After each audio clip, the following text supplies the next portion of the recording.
Увага! Щодня о 9 годині ранку в Україні оголошується загальнонаціональна хвилина мовчання.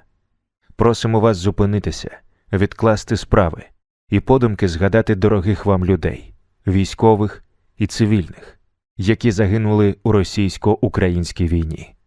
Хвилина мовчання – це прояв поваги та вдячності. Вшануймо кожного та кожну.